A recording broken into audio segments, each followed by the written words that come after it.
So hi everyone, I'm Ben Ratner. I'm the video producer for Star Talk Radio with Neil deGrasse Tyson, which is a podcast that some or none of you listen to. But if you like science, pop culture, space, definitely check that out.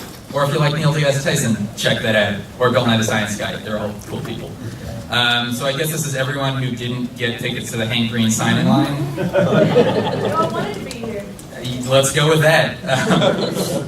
Cool, so just a little bit on my background before we get to the actual kind of meat of this. So as I said, I'm the video producer for Star Talk Radio with Neil deGrasse Tyson. My main job is to figure out how to take our content, and especially our audio content, and make it multi-platform, available to people who aren't just listening kind of on the podcast on their phones. We have hundreds of thousands of followers on social media that just aren't going to come across our podcast in their kind of day-to-day feeds. So my job is to figure out how to get that out to the most possible people. And a fair bit of that is through live streaming, so I'll talk about that in a little bit. Before I worked for Star Talk, I worked for Al Roker's production company. He had a specific piece of his production company for live streaming specifically. So I produced and ran tech on about a dozen shows while I was with him there. And then before that, my guess is from the general age of the people in here. Have any of you heard of Opie and Anthony? Yeah, okay. We have one excited person here. So I used to run Anthony Cumia's subscription podcast network. So I did that for about a year and a half, mostly from tech, but a fair bit on strategy as well.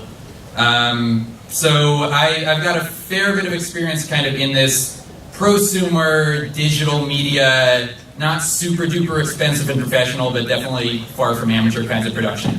So I'll talk to you today about specifically live streaming, how things like podcasts can benefit from it, and I'll talk a little more about digital media in general. I'm probably going to talk a lot the first 20 or so minutes, then I'll open it up to questions, and we will take it from there.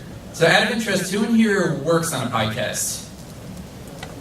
This is exactly the crowd I was expecting for this. How many of you are just here because it looks cool?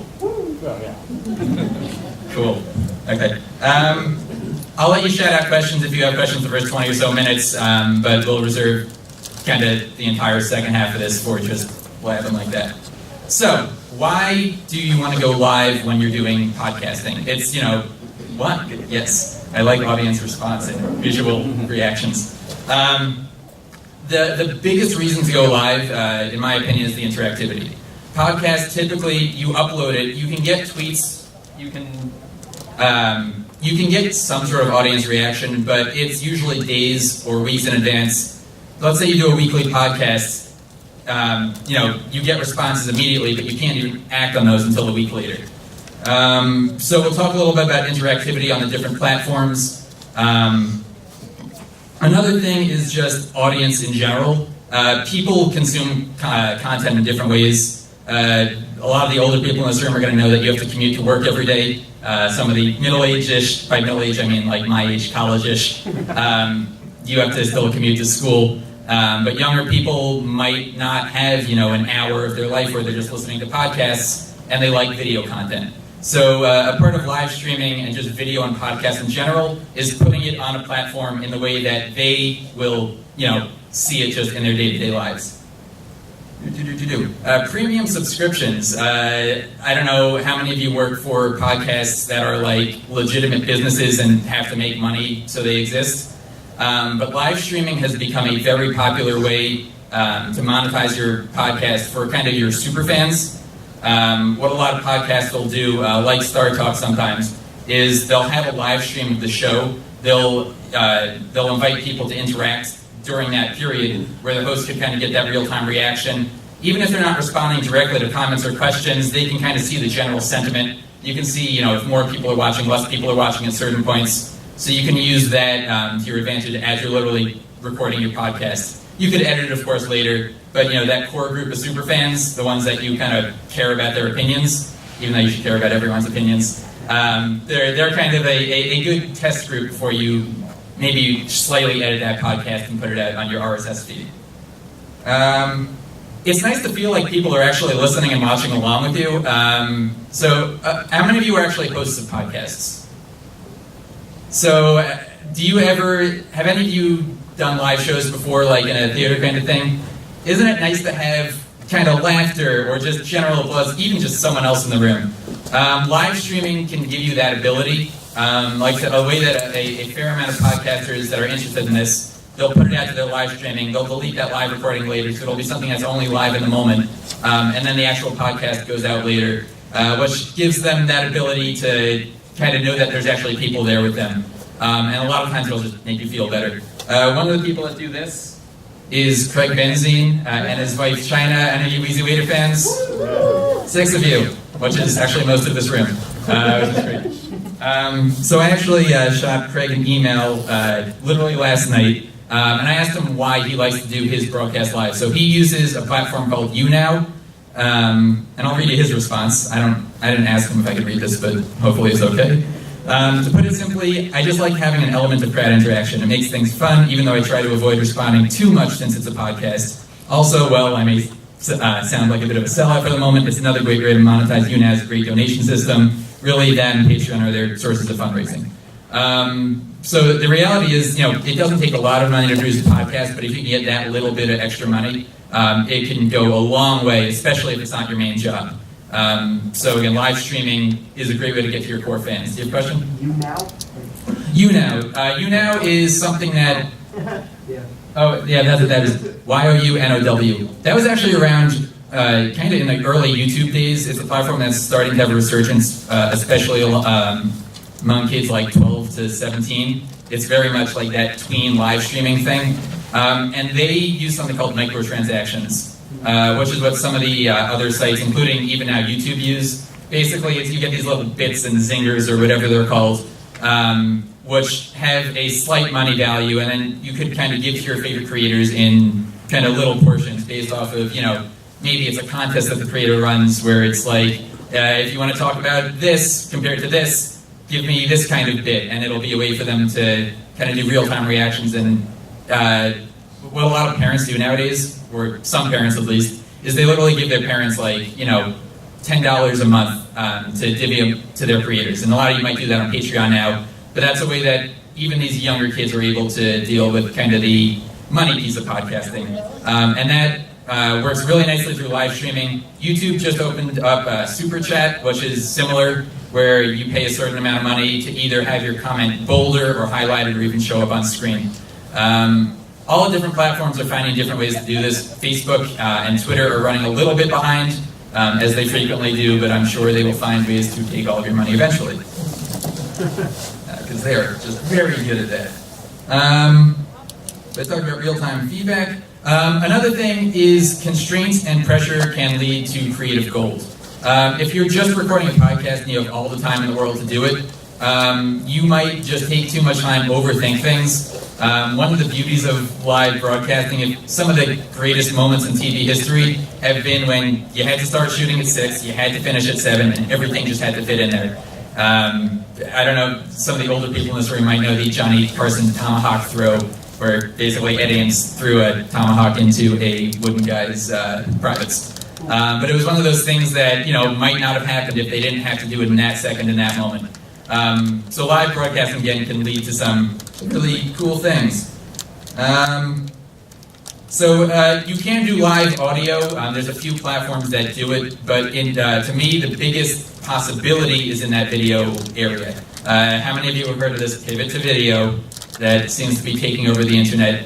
All of the social media platforms, especially Facebook and Twitter, are highly weighting video content in their streams, in their feeds. So users are more likely to see video content than, let's say a regular text post or a link to your SoundCloud page that has your podcast.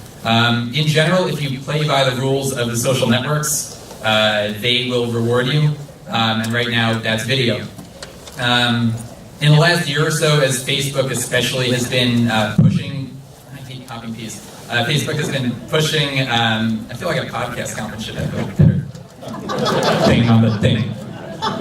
You good. It's just this kind of mic in general.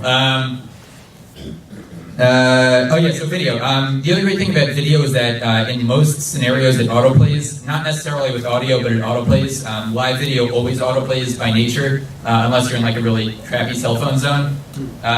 So what that means is people are going to be able to see your content even if typically it's just audio. it doesn't have to look super pretty for them to be able to see it in their feeds. If it's just you talking to your webcam, that's already a significant improvement on a kind of a part of a platform that wouldn't necessarily see your content otherwise. So it's good to take advantage of the platforms when they let you do nice things. Live, just going back to kind of some money things that that Live can do for you. There is currently, this might not stay this way, but there is a premium for live content from sponsors. So if you have a big enough audience that sponsors are interested in, that live stream itself is a sponsorable thing. You could also have special branded segments specifically on the live stream, or you could have full-on branded shows just taking advantage of live streaming in general. The reason I connect live streaming with podcasting so much is a lot of these successful live streams now have basically been either existing podcasts that have turned into live streams, or they are live streams that are of the podcast kind of mentality and format that are live streams first. So they have a lot in common. A lot of kind of local radio stations are even doing this on Facebook now, because there's ways that you can better promote and just generally share live video rather than live audio. So that's kind of the overview of why you would want to go live. So I'm going to talk about kind of two more general categories of things, and then we'll open it up to more questions. I'm going to be talking about the technology behind live, and then some of the, actually, I basically just covered all the strategy. Some strategy. I'll talk about live interaction a little, but I'll talk a little bit, I'm like a behind the scenes person, I don't talk a lot, so I'm not good at talking.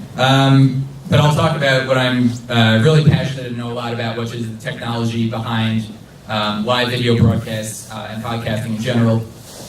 So there's a few things I like using for video broadcasting for podcasts. Probably my favorite tool is something called a TriCaster. Have any of you heard of that before? Yeah. It's basically, a TriCaster is basically a TV studio in a box. This is probably something, if you want to have an established podcast if you're doing this, or at least have some sort of income in your podcast, or just have anywhere between $6,000 and $30,000 available. It sounds like a lot to say $6,000, but in the kind of scheme of video production, that ends up being a very, very small number. Something like a TriCaster 20 years ago, a full studio setup could have cost you hundreds of thousands, if not millions of dollars. And now you can get basically all of your video, all of your audio, your graphics. You can do green screen, put yourself anywhere. You can do your stream from here, your recording, and even some editing basically straight from this box. And it's a strong enough computer to do it. And it can be portable, so it's a very popular tool in kind of live radio and podcast broadcasting. So we use this on Star Talk. I use this at the Anthony Cumia Network. I've worked with a lot of kind of independent content creators, people looking to have a professional-ish looking thing without a whole lot of training and a whole lot of crew. TriCasters are great because, you know, a full control room of like 12 or 15 people can be compressed down to one person. So you get some really good looking stuff at, you know, $6,000 is a pretty chunk of change, but if you have, you know, a somewhat successful podcast, it's a good place to start. One of the hardest things with live streaming is having a reliable internet signal. I don't know how many of you have tried to use the Wi-Fi here today, but it is fine. It took me a long time to download all these pictures today, is all I'm saying. With internet broadcasting, you need basically enough bandwidth to do your stream. So I'm going to talk about high definition numbers right now, how much internet you actually need to make your streams happen successfully. For a 720p stream, which is how Facebook and some of the other ones broadcast at their maximum, although it's kind of constantly expanding to higher definitions, you need about 3.5 megabits of upload speed. So even if you don't know what megabits are, it's basically the amount of video that can be sent out per second. So the higher the megabits, the higher the quality. So it's kind of a direct relationship there. If you have let's say a 10 megabit upload stream, and you would know this when you pay for your internet service, or you can just go to speedtest.net and you can see what you actually have. You want to make sure that you have basically twice as much bandwidth in order to have a reliable signal, because if you have more things moving around your frame, it's going to jump up. If someone logs onto your wireless network to check their email or something else stupid to ruin your thing, you want to make sure that you have it's happened. In fact, whenever I build studios now for podcasts and live streaming productions, I will in general have 2 different internet providers come in. I'll have one of them as the stream provider, and one of them as kind of their just general dilly-dally internet, and I'll even sometimes use that as the backup feed. So, let's say Verizon goes down, I'll have a Time Warner connection as well that can help with that. But a tool that I like using, if you're kind of a really legit hardcore broadcaster, maybe you're broadcasting from a bunch of locations, you're going on tour, is something called a Live View. This uses bonded cellular, which basically, these are just 2 off-the-shelf cell phone cards. It hooks into this thing, you could hook in your camera, you could hook in your TriCaster, any video system that you have, and it'll basically, this is your own internet. And it has backup signals built into it, so it'll basically make sure that your stream never drops. So to me, this is a really great insurance policy. I don't work for LiveView, but I will say that they gave me this one for free, so it's it's a nice toy, either if they give it to you, or if you're looking for that kind of extended reliability. So if you're doing something that you're expecting, millions of people to watch or hundreds of thousands of people, you may want to consider something like this. And if you do a lot of things like conventions, like if I wanted to get a hardline internet here, it would be a few $100s or even low $1,000 just to get internet for the day. So if you could bring your own, you're always safer. So this one is about $1,000, and then you have to pay for the cell phone service on top of that. This one specifically is designed probably for people like you. It's all $1,000 again, could sound like a lot off the bat. It is dirt cheap for something that is going to make sure that your stream doesn't drop. I basically, now that I have it, I don't do anything without it. My quick story about how I once failed miserably without it. When I worked for Al Roker's production company, McDonald's came to us and said, we want to do something with the McRib. So I conceived the idea of the McDonald's McRib Variety Spectacular. It's easily one of the dumbest things I've ever conceived, but they bought it. They flew me out to California. They told me they had internet. I said, is it good enough? They said, oh, we use it all the time, it's fine. Got there, they did not even have a wired Ethernet jack, which is basically a requirement. You can't broadcast over Wi-Fi. I'll talk about cell phone stuff in a little bit, in which case you can and usually have to. But not for something that's going on McDonald's, 40 million person Facebook page. Got there, the Wi-Fi wasn't good enough. I had like a single cell phone, but it was like a dead service area. So after like 2 hours of just miserably failing, we had to give up and just pre-record the shoot, and made a lot of McDonald's executives unhappy. So that's when I really started researching this kind of thing. And really in the last year or two, these have become very affordable. They make even stronger ones, but if you're doing really high-profile things, you don't want to be lost without this. The White House did a stream towards the end of Obama's presidency that just cut out and failed. Internet trucks. Only on Facebook. Failed? It only cut out on Facebook. It only cut out on Facebook, but they were using multiple encoders and multiple service providers, and it was the Facebook one that failed. So you want to try to mitigate any of that stuff going wrong. How many of you have broadcasted from a phone before, or recorded into a phone? Have any of you used any kind of microphone inputs? So actually I have, that's an iRig up on the screen. This is a slightly different version of it that has an XLR input. These are surprisingly cheap. That one on screen is about $40. This one is about $50. This one has an XLR input. That one just has a 1/4-inch input. But you can plug any microphone at all into your phone and just get perfect audio quality, more than just either your headphones or the regular mic on the phone. So there's almost no excuse anymore for even okay quality audio, especially, a lot of you might work in places where you have a microphone available. You might not have all the video stuff, but you have a cell phone. So you can kind of get started right away if you pick one of these up and just use that to go. I'll talk about a little more kind of prosumery hardware. Yep. Is there anything like that iRig for like a USB mic? Yes. This. I didn't put a picture of this up on the screen. I just brought my lap. I didn't pack anything special for this trip out here. I just have all the stuff that I always have on me. And I'll always have the iRig on me. I'll always have this on me. So this is a Shure XLR to USB. And you can plug that into any computer. This has been a lifesaver. We broadcast Star Talk Radio live from theaters, audio only frequently. And this has been the thing that has saved my life. Most of the new Macs don't have a mic jack anymore. They have a headphone jack. While that lasts, I'm not bitter at all. I have 5 adapters in my thing, and I had to figure out which one was going to work for this right here, just in case. But yeah, so Shure makes one. Blue makes a $50 version of this. I forget what it's called. It's just as good. This one's a little bit just heavier in quality, but they both have the same fidelity or similar fidelity. They have mic gain, they have headphone jacks on them, they have phantom power, so it has all the things you need to kind of make any mic work in any situation. I'm not a big fan of the one-size-fits-all, just mics that only have a microphone and plugged right into a phone. For me, as someone who does a lot of different kinds of things, it's just not versatile enough. And I have access to a lot of mics through the various things that I do. The other thing that I kind of live off of are video encoders. Basically things that take your video signals and bring them into your computer. There's a lot of free broadcasting software, which I'll talk about in just a sec. It's not so easy to get a high definition signal into your computer.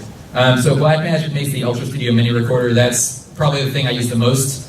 And then Epiphan makes this guy, which is an SDI to USB 3.0, which means this will work if you don't have Thunderbolt. And for both of these, you need to install like a very basic like install-y thingy. There's probably a better word for it. But what? Driver. Thank you. Yes. I like this one in the last speech here was just like a lot of people in like audience interaction giving answers, and I like that. If you use the Magewell here, it's actually UBC compliant, so you can skip the driver. Yes. Magewell does that. Magewell is also like $350, which it's a great piece of hardware. This costs about $200, and the Blackmagic costs a little over $100. So if you don't need, and these both work just fine. So if you don't want to spend a little bit of extra money, you're going to get pretty much the same quality through these. What else we got? So Facebook, just because they're kind of the king of live streaming media, they have basically a bunch of Facebook partners. I don't know how they choose these people, but a lot of them are kind of great services that can really help you with your podcast. If you go to Facebook Live Video Solutions, just Google it or Bing it if that's how you roll. I like that you laughed at that, because there could be someone that's serious, and maybe they just didn't laugh. But a lot of kind of my knowledge about the different third-party platforms available are on that Facebook site. So that's kind of a good research base if you're looking, if you want to do live video call-ins or live audio call-ins, or you want to find a way to put your comments on the air. Things like that, there's a whole bunch of them. And I will show you a couple of those quickly. How are we doing? OBS is the freest version of things that let you live stream. You can use something as simple as your webcam and just your computer mic. Although you can use one of these capture cards or plug in your own microphone for better quality. OBS is free. It basically takes your signal and sends it from your computer to Facebook. You just need to make sure you have a powerful enough computer, because sometimes if you don't, it'll cause jittery in your streams. And there's a lot of overlays you could put in through OBS. Basic titles, you can bring in kind of website overlays. You can kind of do multiple cameras if you wanted to. It's a little complicated. But if you're looking for a way to kind of start broadcasting tomorrow without anything extra, OBS is a good way to do that. If you want to take a step up from OBS, you've got Wirecast. This is what I would say most prosumer, kind of middle-of-the-road podcasters use. You can stream live and just record through this. It's basically OBS, but a lot more powerful with a lot more features. You can stream to multiple platforms. You can stream to Facebook and Periscope and YouTube all at the same time. You can even bring in Facebook comments with this. You have a question? Is OBS just one-to-one? OBS, you can only go to one, although there are third-party websites that will let you go to multiple. I use something called, what is it called? Not Switcher Studio. I'm blanking on the name. I use Restream. Restream.io is good. I'm blanking on the other one that I really like. I don't remember the Trust me, I like them. I just can't remember their name. Tell me after if you really want to know it. But basically, part of this bandwidth thing where I said you need, let's say, 3.5 megabits to upload a 720p stream. If you want to do multiple of those, you're going to be using that much actual bandwidth from your computer. So if you use one of these restreaming services, it'll let you send one stream to the internet to the cloud, and it'll then send those multiple streams from the cloud. So you're never using more than kind of that limited bandwidth, which is great if you need to go to multiple Facebook pages, things like that at the same time. Switcher Studio is a relatively low price. I don't know the actual price, but they are basically a iOS. I'm not sure about Android, but they let you use multiple phones and then an iPad as your main switcher, so you could have multiple camera angles with basically things that you already have lying around. So this is cool for podcasts. You can get a bunch of kind of cheap cell phone tripods, and you could have multiple angles through that. And you could also stream right through there. I'm going to talk about VidPresso for a little bit. This is probably my favorite live streaming tool. You have, I can guarantee you, all seen live streams that have gone through VidPresso. Any of you follow BuzzFeed or NBC News on Facebook?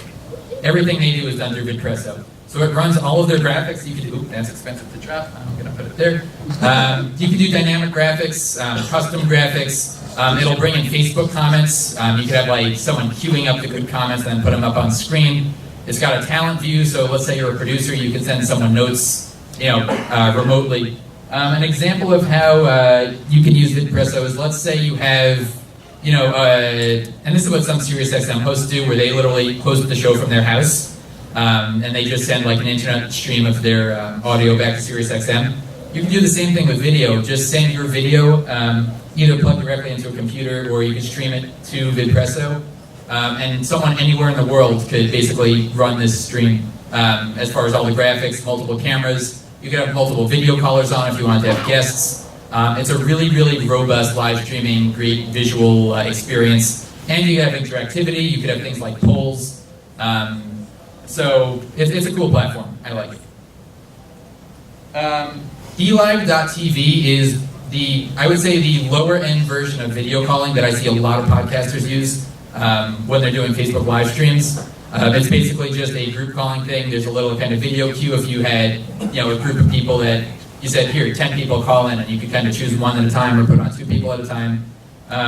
So the live interactivity that you can get through this is nice. It's not going to be, the same perfect quality as, some of the things in the last panel we were talking about for pre-recorded stuff. What I would say is you don't necessarily have to worry about your live stream being the most perfect quality. There is a less of an expectation for perfection when things are live, especially on Facebook nowadays. People pretty much watch anything, for better or for worse. As a media professional, it scares me a little bit, but also it's an excuse when I do something wrong. What I'll see a lot of people do is, just like, I don't know if you know Dear Hank and John that Nick was talking about before, but you could do the show like this. If they don't know how to plug their microphone into the computer, maybe they could have a microphone off to the side that they just send you the file afterwards for the actual podcast. So what you put on Facebook Live does not have to be your final thing. Edit it out, do your thing. Don't let Facebook Live fundamentally change what you do unless it happens for the better. So just make sure you're still putting out kind of as good stuff as you can. That's the end of my list of things. Does anyone have any questions? We're going to hand around a mic just because this gets recorded. I'm going to guess as many people are going to listen to this afterwards as are currently in the room. So I will just pass around the microphone. You go to the guy in red.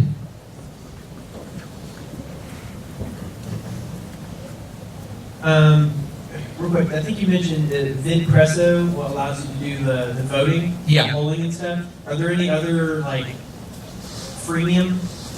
Telescope does it too. VidPresso actually just came out with a consumer version that I think starts at 30 or so bucks.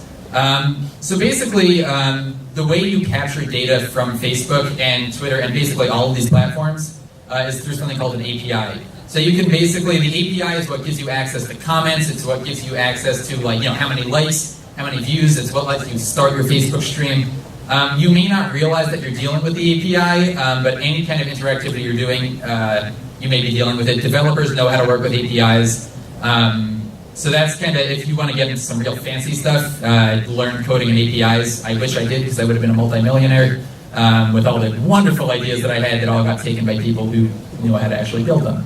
But Telescope is another service that does it. There's some free ones that'll put a nice ugly bug all over your screen letting you know who did it. BeLive does that in the free version. This is just a screenshot here. Usually you have to pay, I would say on average $100 a month kind of thing to get kind of these third-party features working really nicely. But again, a lot of times they can be your entire platform that you use. Like I would just use VidPresso if I was doing a single-person show. So for $100 a month, that's not, you know, a crazy expense, especially if you have a little bit of income from the podcast or the web show. Other questions? You can go to that guy over there.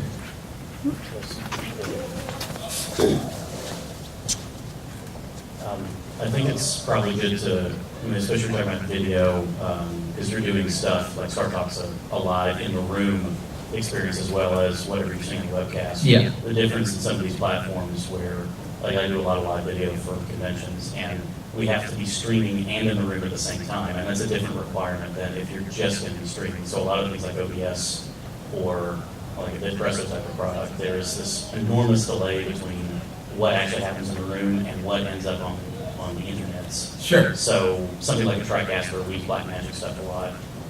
I guess you may want to talk about that kind of difference in setup. So are you talking about latency or? Latency and like the kind of like a TriCaster or Blackmagic Sure. studio would like whatever you get out of that is immediately what's in the room. Okay, yes. So you could project that on a screen and people in the room are seeing all the same thing. So TriCaster has a one-frame delay, which is sometimes too much for live productions where you have to like put it on a screen in the room.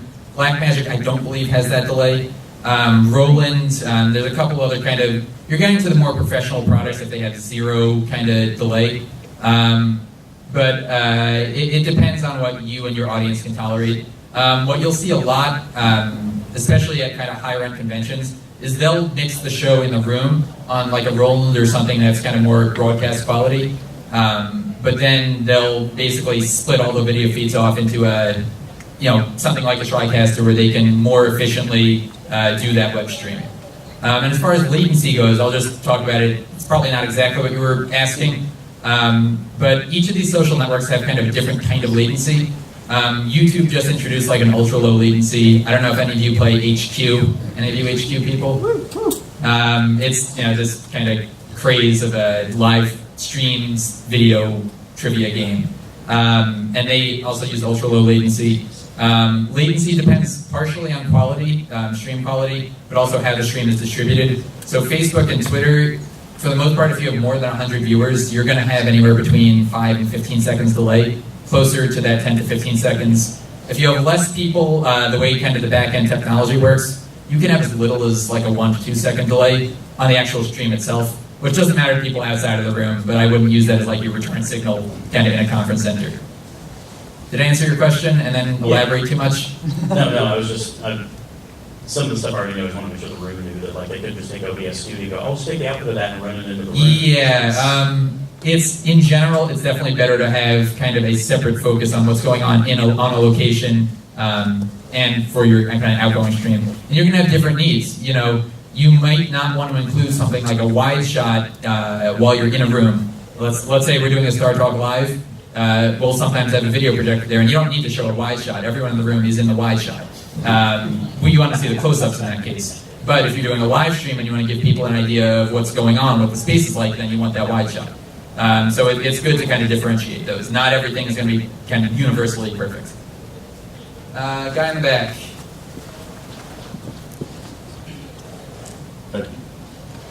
Can we go back a second and talk a little bit about the audio versus video streaming? So I do a lot of work with internet radio stations, and all of my internet radio clients are looking to license content. Yes. And so one of the things I've been doing here at Podcon is going around and talking to a handful of people about, you know, some of the more popular podcasts, is this content that they're kind of looking to license, and actually building a platform around that. Was your reasoning for moving to video based on just the lack of platform support, and then the fact that the social media is really pushing it, and if audio were prioritized equally as video on social media, is that something that would you consider doing audio only, or like what kind of decisions did you have? So the decision for Startalk Radio specifically to kind of do this video push. First of all, we already have our kind of host. We use SoundCloud, and that's not changing for a multitude of reasons. So we're kind of stuck with their embedded players. And Facebook in general, Facebook is the one I talk about the most just because they're the biggest. They don't like links to other people as much. Some things embed nicely, some things don't. They don't let certain things embed nicely. So by playing by Facebook's rules, and where Facebook's rules are that video is a wonderful thing, whether you like it or not, that's what Facebook says. So that was kind of, we wanted things to, first of all, autoplay on people's feeds so they could stick around and have longer watch times. And we wanted, people to be able to consume things in a way that kind of the regular audience can't. So it's really an enhancing of the content that we produce. It's not meant to be an entirely kind of separate thing. So if Facebook supported audio or something like that? If Facebook were to support live streaming audio in a way that works for us, then yes, we would be using Facebook for audio. If you want to tell Facebook, let them know, and I would be happy. There's a question over here before. Did you have a question? Oh yeah, I like 2 questions. Okay, wait for the mic. I like a room this size because you can ask as many questions as you want, and we're still going to have enough time. So my first question would be, like, what websites or platforms would you recommend? And then the second one is a little bit longer. Is like, say you have like. Let me answer the first question first because I'm going to forget the first question. Platforms depend on 2 things. 1, features, and 2, audience. I'm going to say that the audience is almost the more important thing because all of the platforms have like a baseline amount of kind of features. But if you have an audience in a certain place, or a kind of audience on that certain place, that's where you want to go. Let me try to think of an example. I don't have a good example. Okay, so I produced a show called Chef Shop on Twitch. It was with Food Network star Justin Warner. It was a really fun show. He's a super gamer, super nerdy guy. Twitch was a perfect platform for him. It's a gamer platform. His fans were already there, so we knew we wanted to be on Twitch. When we try to pitch that show around to Facebook, he has low 10,000 number of fans there. An even smaller portion of that is going to end up kind of seeing and watching the show. So if you have an existing audience, take advantage of where they already are. That's why YouTubers are failing on television. I love Grace Helbig, but her show and her audience was not watching TV at 10 o'clock at night, which is a big reason why her show failed. And you'll see that time and time again. Just make sure you're on a platform where you and your audience make sense. And from a feature standpoint, YouTube has the highest quality streams. You can do up to 4K on YouTube. Facebook just opened up to 1080 streams. YouTube gives you access to a pretty robust API, as does Facebook. Periscope gives you almost nothing, which is why no one uses Periscope, but it is the easiest way to stream to Twitter. So it kind of depends on the different platforms. YouNow, again, I was saying, is, most of us in this room haven't heard of it, but it is a huge thing for kind of the tweens. I'm not an old person. I'm 25 years old, and I hate saying things like tweens and things that people younger than me do, because they're not younger than me by much. But there is really like that kind of difference, so it depends on your audience. What was your second question? The second part was like, so if you're just starting out with like live streaming and you have like low to no budget, like what are like the basic steps like to get started? Phone. Your phone has everything that you need to do, and I don't know, how many of you were in Nicholas Jenkins' thing right before this? Okay, I'll probably repeat a little bit of what he said. But basically, it's 2017. Even a phone from 3 or 4 years ago is going to be high definition. It's going to have enough storage to do what you need to do. Excuse me. You probably have somewhere good enough Wi-Fi to do a stream from your phone. I really, really, really encourage you to do good audio. It's one of those things that if you're looking at video side to side, the one with good audio is always going to win. Also try to have good lighting. One of the best ways to get good lighting if you're just a single person talking, take a desk lamp, blast it right at your face. Don't worry about the fact that you won't be able to see afterwards. That's going to get you really well lit and your background kind of less lit. Don't have giant windows in the background. These are actually general rules of thumbs for cameras in general. They all apply to the phone. If you kind of YouTube kind of basic iPhone camera, they're going to repeat everything I said probably much more eloquently. Good audio, good lighting, most importantly, good content. People aren't going to watch things that they don't care about, or things that are boring, or things that kind of aren't well produced. Even if you think you're really good at talking about something, do notes first. I know I'm not great at talking. I have a whole bunch of notes here, most of which I ignored, which explains any confusion. But it's still, even if you're a kind of a ranty kind of person, make sure you have some sort of outline. Thank you. You're welcome. This guy. Yep, you. Look at how little I'm making you move around this time. Nick made her go up and down the aisle last time. Awesome, thank you. You didn't speak about Google Hangouts, and I'm kind of wondering why. I don't know if it's maybe related to the last question, but we've used it for over 200 episodes of live streaming video. It puts the video right on YouTube at the same time. So is there a reason you would suggest not using it? There's a few reasons I wouldn't. I'm not going to say don't use Google Hangouts because most importantly it's free. Second most importantly, it's relatively easy. Third most importantly, it's free. Those are all the important things. Google Hangouts has relatively low bandwidth allocated to it, so you're not going to get super perfect high def streams every time. Even if you're sending one out, even if you think you're sending it out, when it's being churned through the system, it's not necessarily going to be as good.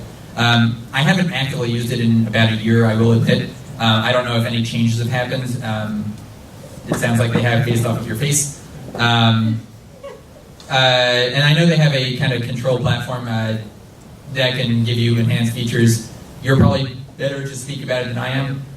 But as of a year ago, the quality wasn't 100% where I wanted it to be. So your reason for not using it is because of the caliber of the actual video display. So if your podcast is more about the audio and the video is a secondary, it's still a viable option? I would say it's still a viable option, yes. And thanks for bringing that up, because it's just something I don't think about in my day-to-day life.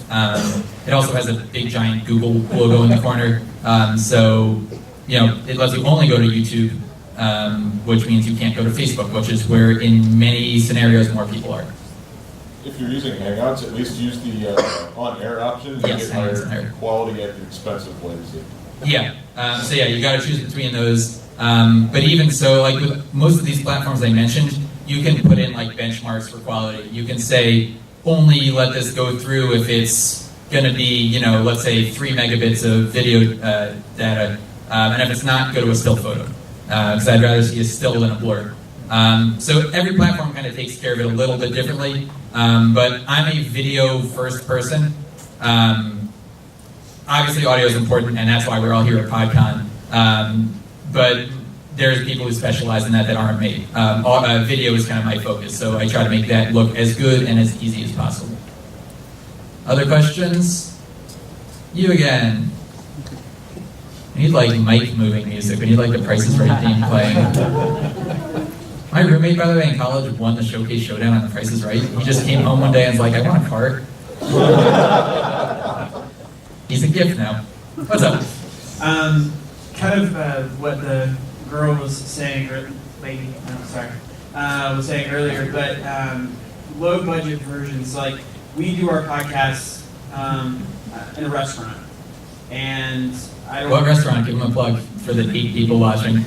Fresh Bowl in Atlanta, Georgia, because I know all of you are going to go for Yeah, Fresh Bowl. Give me free stuff because I mentioned it and ship it to New York. I food every day. No, so should we try and connect to their Wi-Fi, or should we go off our LTE signal? Like, which is better?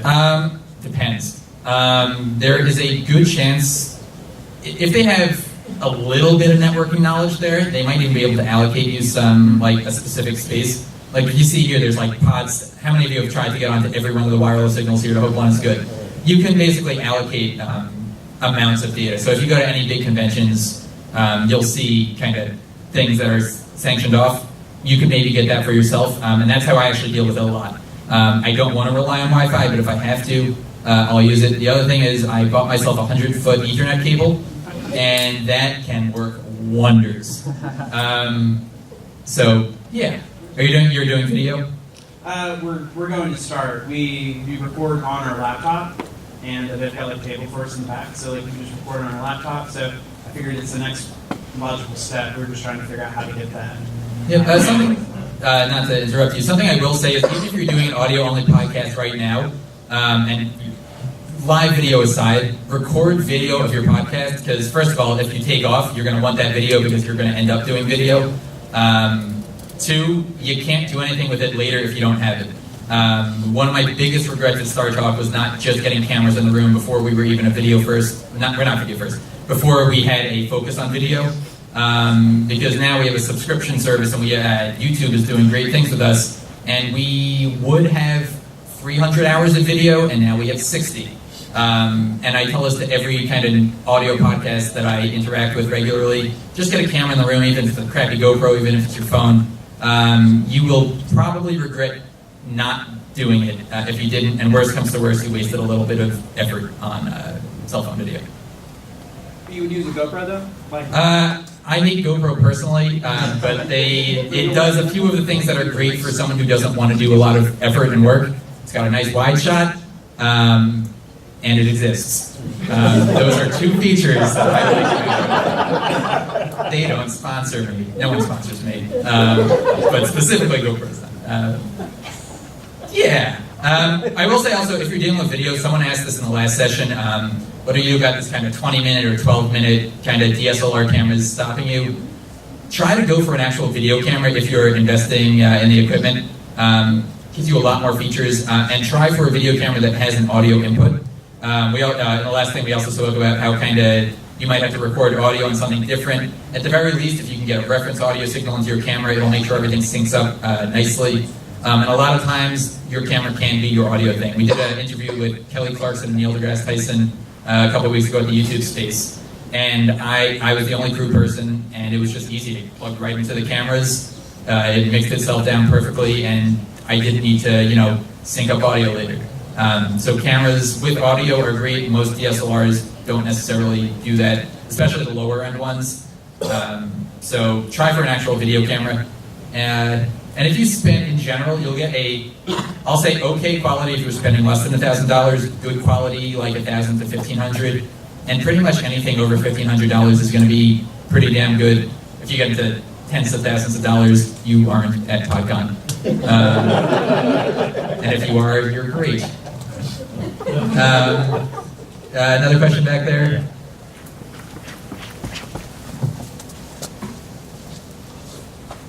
Thanks for the note on the audio input on video cameras. Yes.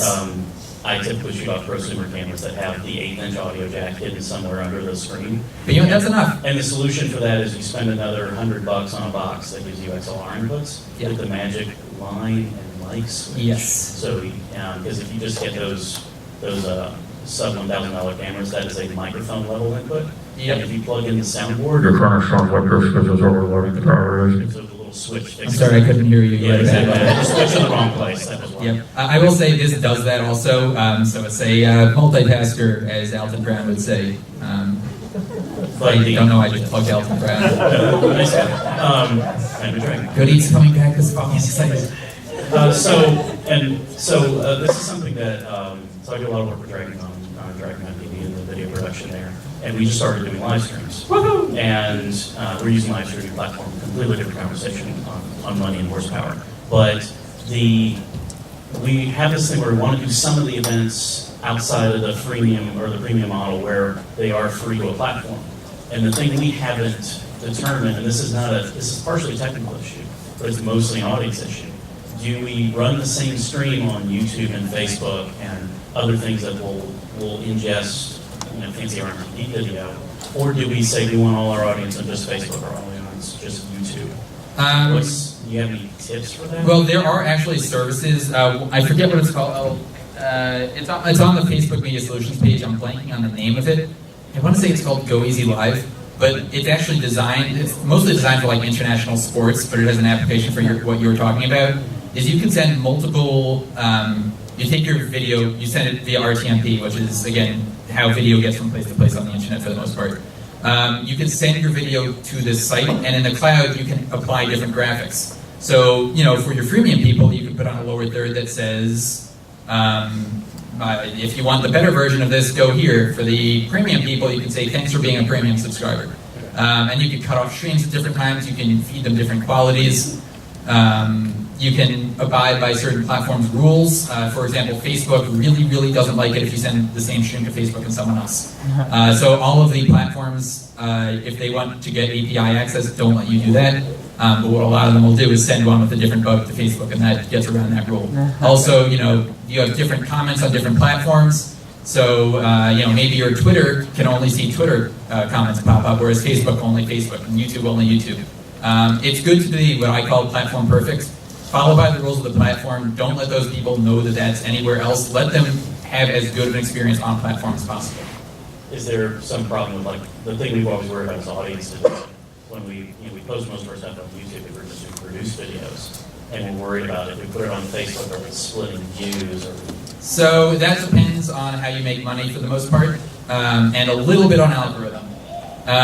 In general, the more views something gets, the more people watching, the better it'll do in the algorithms. This is actually something we struggle a little bit with Star Talk right now. We have stuff on YouTube, Twitter Media Studio, and Facebook. If we put up a full episode, we want people to see it on the platforms, but we also want higher view numbers in general. So we struggle with that. Our thoughts in general are that we want the most people to see it no matter what. So that, in general, is going to mean you want to be on all the platforms. But if you're only making money on YouTube and that's a priority, everything should go on YouTube. But Facebook doesn't embed YouTube videos too nicely, or sometimes, you can't put a Twitter video on Facebook. So you need to think about kind of the different features and constraints. There's no one-size-fits-all answer to this question. If there was, I don't have a follow-up to that. I wish there was. But yeah, you kind of have to make a decision. It's something that I actually struggle with constantly, especially as a kind of a money-making enterprise at Star Talk. I need to find the way to do the best by the fans, but also be able to make the money so we can continue serving the fans. Other questions? This is awkward. It is 4:52, so if there's no other questions, I will say that we are done. I'll stick around for a little bit. Thank you all for coming. This is a cool first Podcon so far, right?